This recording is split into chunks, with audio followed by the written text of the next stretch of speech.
तो चलिए जितना भी हमने अभी तक पढ़ा एक बार रिवाइज कर लेते हैं जल्दी से।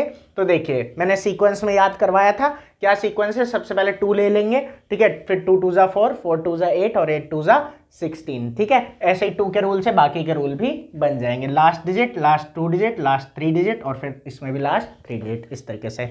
ये एक कैटेगरी थी। फिर हमें दूसरी कैटेगरी बनानी थी, उसके लिए क्या किया था, 2 आ गया, 4 आ गया, तो बीच का कौन रह गया, 3, तो 3 यहाँ पे और 3 3 9, तो 3 और 9 एक साथ। और इनका रूल क्या है, sum of all digit, sum of all digit, ये इनका रूल है, ठीक है। इसके बाद मैंने कहा था 2 आ गया, 3 आ गया, 4 आ गया, ठीक है। अब उसके बाद क्या आएगा, 5, 2 3 4, उसके बाद 5 और 5 के साथ 10 आएगा, 5 2 10। अब 5 के लिए क्या करना है कि लास्ट डिजिट देखना है कि लास्ट में या तो 0 है या तो 5 है, तो 5 के टेबल में आएगा, नहीं तो नहीं आएगा। ऐसे ही 10 के लिए लास्ट में अगर 0 है तो 10 के टेबल में आ जाएगा, नहीं तो नहीं आएगा, ठीक है। अब आगे देखते हैं वहां पे क्या क्या हो गया, 2 हो गया, 3 हो गया, 4 हो गया और 5 हो गया, ठीक है।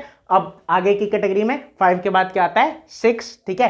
तो यहाँ पे हमने क्या लिया था, 6, फिर 6 के बाद 6 2 12, ठीक है। ये 2 नंबर हो गए। उसके बाद क्या पढ़ा था कि अब हमें ये पता था कि 6 को हमें 3 से, इस वाली कैटेगरी को हमें 3 से रिलेट करना है, ठीक है। तो यहाँ पे 3, ऐसे 3 2 6 होता है और 3 4 12 होता है, ऐसे हमें सीखना था। उसके बाद हमें ये देखना था कि एक हमने 2 लिया, एक हमने यहाँ पे 4 लिया और एक हमने फिर क्या लिया, 5, ठीक है। क्योंकि 3 तो ऑलरेडी ले चुके थे, 9 के लिए 3 3 9 होता ही है, तो 2 लिया, फिर 4 लिया और फिर 5 लिया, तो इस तरीके से हमने इसको किया है। तो देखिए, तो ये आ गया हमारा 15, ठीक है।